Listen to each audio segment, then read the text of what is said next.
My name is Mike Keller, and I've worked at the museum for just a little over 38 years unofficially.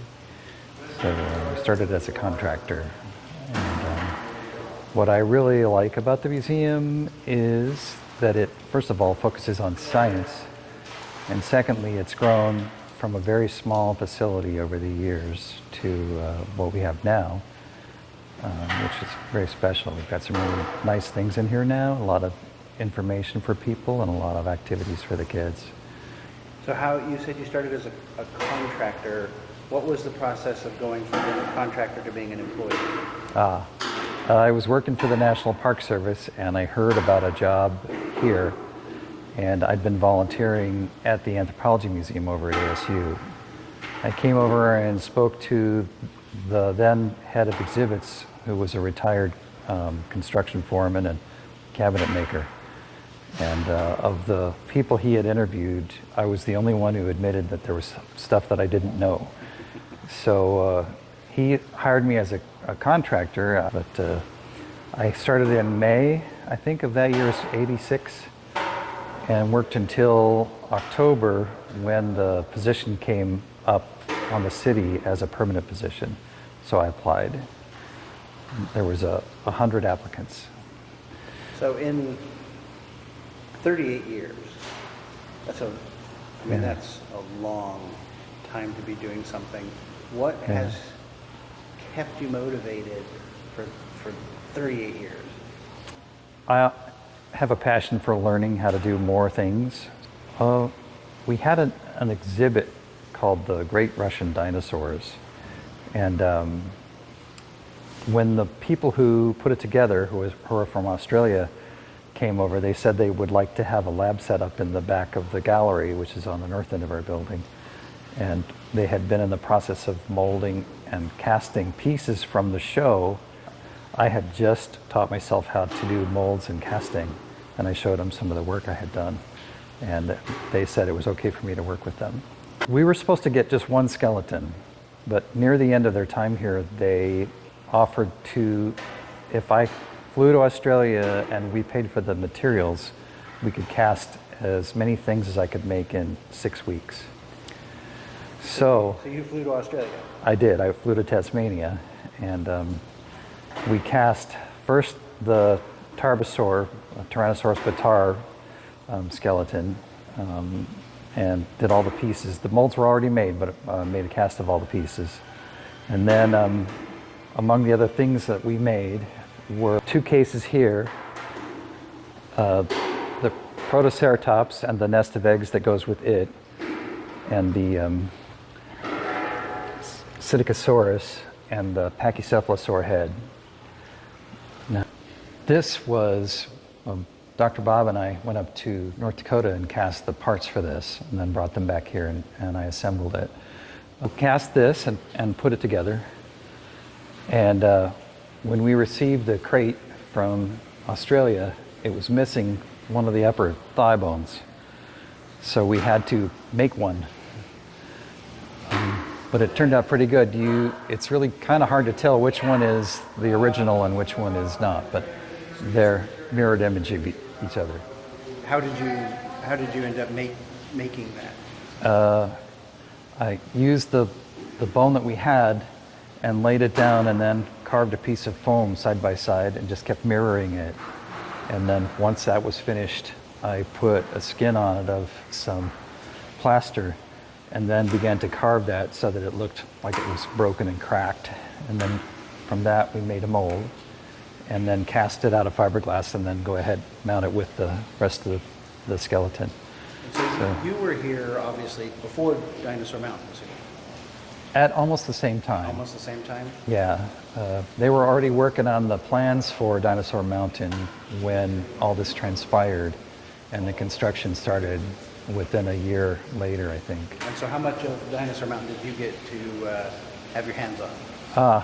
Well, I got to sculpt a fair bit. We had a fairly good-sized crew working on it. The Glyptotherium was an original sculpture when we opened Dinosaur Mountain. It had a larger head, and originally it was supposed to be animated and go up and down.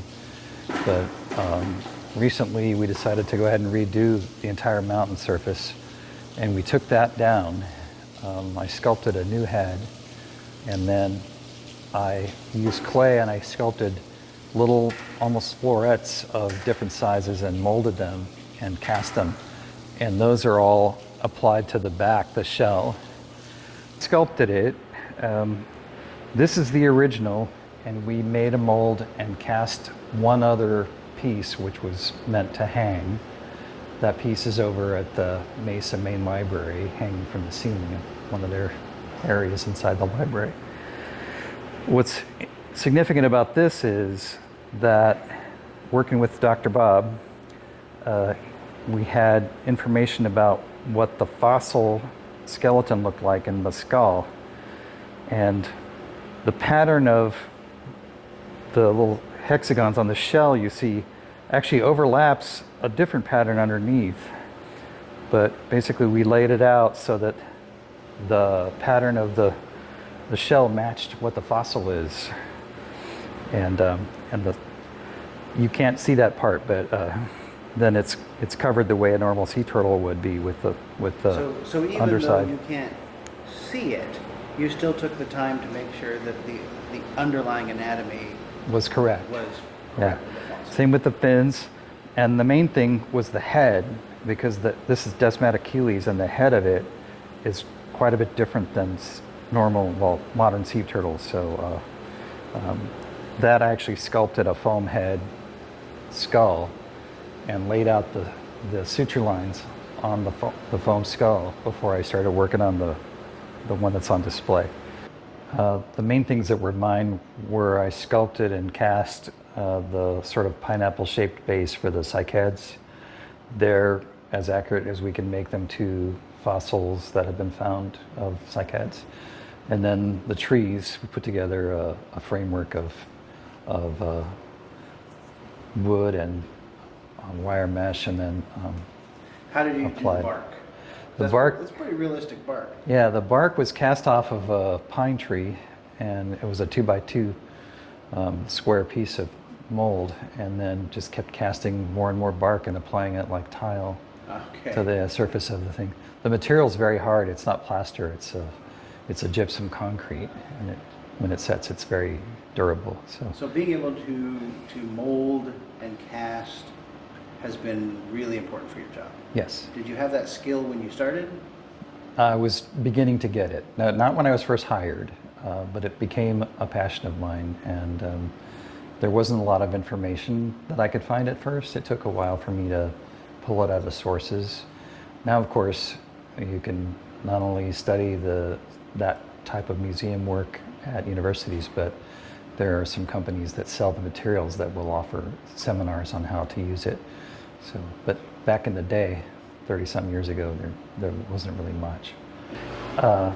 This particular piece was a fossil found by a rancher in northern Arizona. And when he donated it to us, he had put it together himself, and he used as a model the only animal he could think of that looked similar, which was a dog. And so for years, this was called lovingly by the staff the Matopo dog. But some time ago, Dr. Bob had me remount it, and it's more of a squat amphibious animal. So the key was to make a frame. The frame's all out of carbon steel, and the pieces had to be custom bent to fit the fossil without actually damaging it. So the question then is what's next? You're retiring. I'm retiring. 38 years. Yeah, I've got some projects at home that I need to do for my house, and I also have a story that I have collected a lot of notes over the years, and I'm hoping that I can have time to work on that.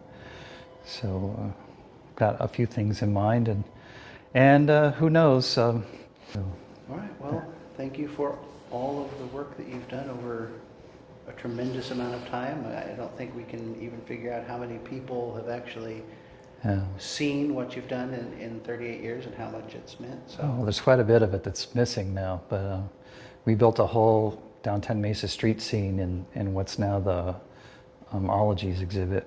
And that's kind of the nature of museums, right? You build Yes. something and it gets destroyed to make space for something else, and it's this. Well, you always want to can't keep get- refreshing it because science keeps refreshing. Was there anything that Yeah. ended up needing to be destroyed that was a little painful to watch be destroyed, or are you pretty much good with? I'm good with it. You're good. Yeah. You know that's part of the process. I tell people this, I went to visit a museum in Pocatello. I think it was Pocatello, Idaho, because I was working up there. There was a display of Pleistocene animals that had been there so long. It was mounted under a stairwell that they considered it an artifact and couldn't remove it. Like, I don't want to see that happen here. We want to be current. Yeah. So